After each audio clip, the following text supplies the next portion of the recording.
cette émission. Nous étions dans la partie interview consacrée aux constats et questions. Nous allons laisser place au débat, une vingtaine de minutes. Je vous ai vu suivre attentivement ce que disait notre invité vedette ce soir. Vous avez certainement des choses à redire. Vous pouvez procéder par un débat frontal et directif. Vous pouvez d'abord faire quelques observations sur ce qui a été dit avant votre arrivée sur ce plateau. Libre à vous. Bonsoir à tous les téléspectateurs de Canal 2, bonsoir à Célestin Diamène, que j'ai plaisir de voir sur ce plateau ce soir. On s'est croisés quelques fois dans les arènes politiques. Je crois que la dernière fois qu'on s'est vu et qu'on a échangé un peu, c'était lors des obsèques de feu Maître Bami, du côté de Banganté. Oui, à Bangoulap, qui était trésorier national du SDF à l'époque. Et donc on avait échangé. Vous étiez vous reveniez fraîchement de France. En 2011, oui. Voilà. Non, et vous sortiez, je crois, d'une élection contre le président Fondji en Indiane, au SDF, et vous aviez perdu. Je crois que ce jour-là, vous m'aviez dit que vous étiez un peu déçu et vous sentez ostracisé parce que vous aviez l'impression que le parti avait créé une forme de structure dédiée complètement au président et qu'il n'y avait pas la démocratie au sein du SDF. Vous me l'aviez dit. Ensuite, j'ai regardé un peu ce que vous faites et récemment, j'ai vu, comme tous les Camerounais, que vous êtes aujourd'hui aligné sur la ligne du G20, un soutien actif au président Paul Biya. Alors moi, dans ce que j'ai écouté ce soir, il y a beaucoup de choses. J'ai relevé quelques points sur lesquels quand même j'ai des inquiétudes quand on vous voit dans la posture d'un homme qui semble avoir quelques prétentions ces jours-ci à figurer dans quelques listes gouvernementales. Ces approximations sont par exemple sur le cas de la Sonara, où vous portez une accusation très grossière sur la France, alors que lorsque nous avons regardé les enquêtes et les commissions qui se sont déroulées, il n'y a pas eu une accusation de ce type-là. Moi, cela m'a semblé être d'une certaine légèreté. Je crois que Rodrigue Tongué l'a repris et ça a de créer... Je ne suis pas le seul à en parler, à le dire. Non, mais vous ne pouvez pas venir sur un plateau comme ça. Je l'ai dit, je l'assume. Seconde chose, vous avez dit que vous étiez, quand vous étiez membre du CCD, vous aviez initié une plainte contre le président Paul Biya pour bien mal acquis. Vous plainte que vous avez abandonné puisque vous êtes revenu au Cameroun. Et je n'ai pas abandonné, je suis rentré au Cameroun, c'est différent. Pardon? Je n'ai pas abandonné. Mais vous avez abandonné? Non, l'acte d'abandon est un acte délibéré. D'accord. Je suis rentré au Cameroun, et donc c'était une équipe. Ceux qui étaient restés sur place avaient vocation à continuer la procédure. Vous aviez donc accusé dans votre plainte le président Paul Biya d'avoir des biens mal acquis. Et je ne sais pas si en 2025, vous avez peut-être découvert que finalement, ce n'était pas ça, vous étiez trompé. Et j'espère que vous lui avez adressé vos excuses pour cette méprise.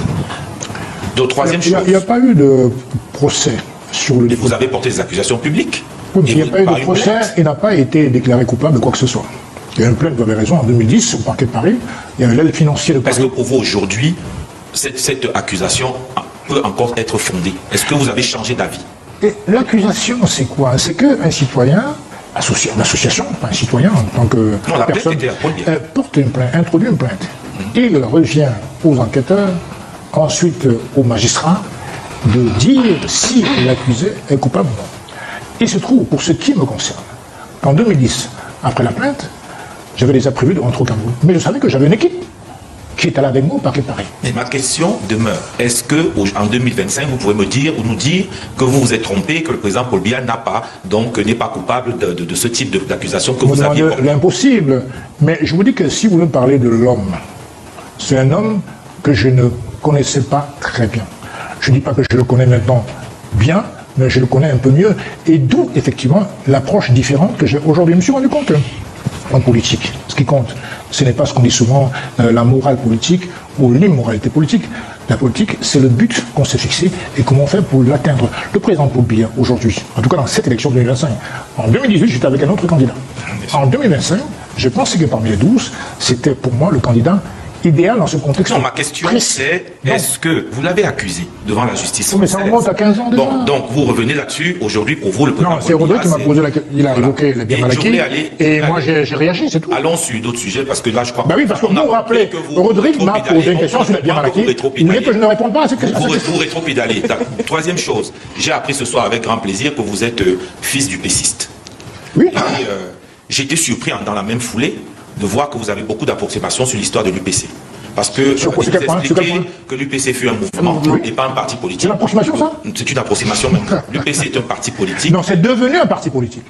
C'était un mouvement. Dans le travail de conscience, que les pères fondateurs ont entamé, c'était pour réveiller l'esprit national du Cameroun, qui n'existait pas à l'époque. À l'époque, nous avions le Kumze, le Ngondo et autres comme des partis, et Singa, qui étaient des partis tribaux qui prétendaient faire de la politique. Mais en vérité, voilà.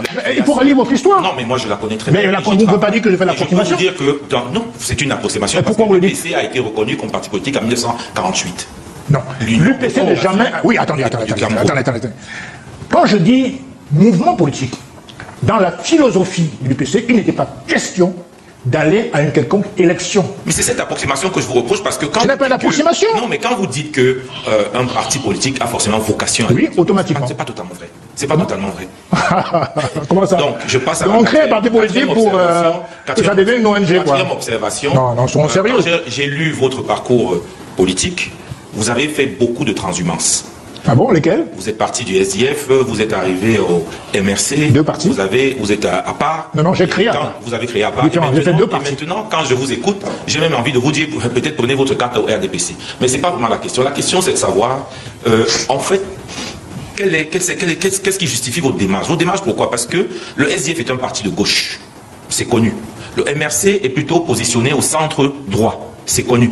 Le RDPC est un parti plutôt de droite. Vous avez fait un grand écart. Et moi, j'aimerais vous demander, parce que j'aimerais que nous faisons un peu de façon de la pédagogie politique. Quelle est, hormis la personnalité de Paul Biya, quelles sont les idées politiques que vous défendez aujourd'hui dans le cadre de APA qui justifient que vous soyez dans le mouvement présidentiel, à part peut-être de réclamer votre part? D'abord, oui, encore, justement, Canal 2 ce soir a fait un casting assez orienté je ne vais pas dire de bas échelle, mais un casting quand même assez curieux. On appelle ça. C'est ce que je veux dire. Vous êtes un éditorial messager, soyez à la hauteur de votre journal quand même. Vous n'êtes pas venu ici faire des blagues, des blagues rubriques. Monsieur N'Djamène, vous savez, je suis resté poli, mais je peux vous dire. Vous avez dit à part, donc c'est pas digne de vous. C'est pas digne de messager. Ce n'est pas digne de messager. Que j'ai décroché parce que c'est indigne de la personnalité que j'attendais de vous. Vous ne pouvez pas faire une blague. Je suis resté poli. Vous tombez dans le même. Je ne veux pas gâter votre Ndjangi là que vous attendez. Mais gâtez-le ici, gâtez un public très courageux pour moi, gâtez-le. Moi je vous dis, et monsieur N'Djamène, vous avez dit une autre chose. Laissez-moi répondre à votre question. Non. Dites tout ici, faites pas comme s'il y avait des secrets, on ne se fréquente pas, hein. Donc déballez tout ici si vous en avez, faites pas semblant. Non, je vous mets au défi. Défi de quoi? Si vous avez, je sais pas, vous dites que j'ai une Djangui, machin, déballez tout ici. Mais vous êtes pas dans l'hypocrisie. Vous êtes dans la posture Vous êtes dans l'hypocrisie. Vous êtes dans votre grand écart, vraiment, je peux vous dire que le Non, mais vous faites des affirmations, monsieur. Mais pourquoi ces affirmations? C'est des affirmations. C'est un grand écart. Mais attendez. Vous ne pouvez pas être celui qui... Mais attendez, monsieur. Est-ce que je peux lui répondre?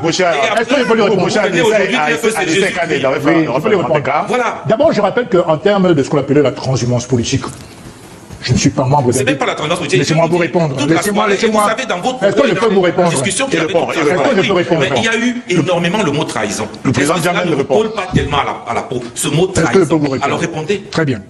D'abord, ce que vous appelez transhumance. Savez-vous sur le plan principiel que la Constitution déclare, par exemple pour les parlementaires, que le mandat impératif est nul, en tout cas pour les députés. Et qu'on a le droit, au cours d'un mandat, de voyager. Ça, c'est le principe de la République qui officialise ce que vous appelez la transhumance. En fait, j'appelle ça la mobilité politique. Ce n'est pas vrai qu'au Cameroun. Monsieur Bernard Kouchner, par exemple, qui était socialiste, a accepté de servir Nicolas Sarkozy. Et il est fini comment dans l'opinion publique française? Peu importe, il l'a fait, peu importe. Il n'est pas le seul cas. Il y a beaucoup de cas comme ça. Ils ont fini comment? Il y a beaucoup de cas comme ça. Vous passez attendez, j'arrive. Ça, c'est le principe. Maintenant, il dit que j'ai fait plusieurs partis. Non, j'ai fait le SDF et le MRC. Je n'ai pas adhéré à APA puisque je l'ai créé. Ce n'est pas la même chose. Par contre, vous prenez M. Kanto, 2004, 92, il est dans l'équipe SDF. Il soutient mordicus le candidat Fondi. Il était avec Gargar Manaji dans sa campagne. Les idéaux qu'il a épousés complètement. Malheureusement, ça donnait un score serré, mais le candidat a échoué. Il était avec le SDF. En 2004, il est dans les hauts plateaux avec M. Luc Sindjoum et M. Konchou Komeni dans la campagne du RDPC. Je parle de M. Kanto. En fait, il y a deux partis. En 2012, il est intronisé par le fondateur du parti, Alain Fouguet, comme président du MRC. En juin 2025, il démissionne du MRC, ça fait déjà 3 partis, pour adhérer au Manidem. 4 partis. J'amène 2. Je reprends. Et Maurice Kamto, c'est votre boussole. Voilà. Il parle de transhumance politique, je lui renvoie l'ascenseur. Peu importe encore. Laissons Kamto, Ben Mouna. Il adhère en 89, il était à All Anglophone Conference. qui était un mouvement vraiment très sérieux, et considérait que la cause anglophone était un mouvement digne d'être considéré comme un parti. 89, avant le multipartisme. Avant le multipartisme. Mais c'était un mouvement qui avait pignon sur rue. Et qui, le Hall anglophone conférence, était avec Siga Sana et Vincent Fécot pour suivre Nigel Fondi, qui venait lui-même de démissionner du RDPC. Je rappelle, Nigel Fondi était le président de la section Mézin du RDPC, qu'il a quitté pour fonder, avec d'autres bien sûr, le SDF. Ça fait 2 partis pour Ben Moulin. 3e parti. Et quitte le SDF pour aller à l'AFP. Parti créé par monsieur Samuel Chouenko, monsieur Maïdali et monsieur Évariste Fopoussi. Avec 3 partis. Quand même 2 partis. Bon, arrêtez de dire, je ne vais pas citer Kawala. Il a dit qu'il va à l'UNDP. Merci. Alors, Issa Tiroua Bakary, en 92. C'est-à-dire que ce Permettez-moi de finir. Non, vous parlez de transhumance. Non, arrêtez de dire n'importe quoi. Vous parlez de... Laissez-moi finir. Laissez-moi finir. En 92, M. Issa Tiroua Bakary est secrétaire général de l'UNDP. Il est député UNDP. Député UNDP. Après les tractations un peu ténébreuses, il lâche M. Bello Bouba. Il va co-fonder l'UNDP avec Amadou Moustapha, qui était lui aussi membre de l'UNDP. Et quitte l'UNDP pour fonder en 2007, n'est-ce pas, le FSNC. Je rappelle même que d'ailleurs, il a copiné avec Anta Gassagaï au PND, donc c'est même 4 partis. 4 partis. J'amène 2. Et vous avez la je peux vous citer à l'appel. Monsieur N'Djamène. J'ai créé à part. Vous avez dit Tiroma a créé FSNC. Et vous avez dit 4. Oui. Ça fait donc N'Djamène. Le PND, ça fait 4.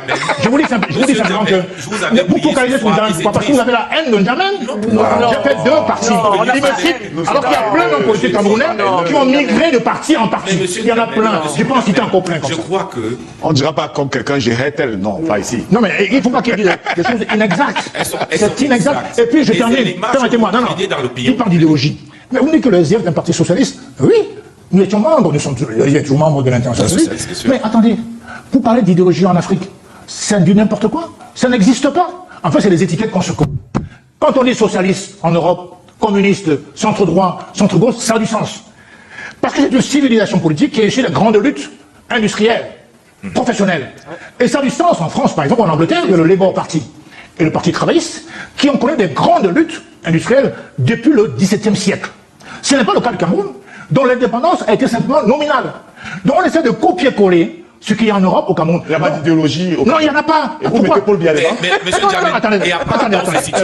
Votre parti politique... Attendez, je finis sur l'idéologie. Vous voulez dire que non, son argument c'est quoi? C'est que j'ai quitté un parti socialiste pour aller un parti du centre-droit, ça n'a pas de sens. Vous avez fait le grand écart et vous avez même floué les Camerounais. Sur quelle base? Et quand je vous ai écouté ce soir, j'espère que vous ferez mieux. Le grand écart, c'est sur quelle base? Parce que vous êtes même dans l'idéologie.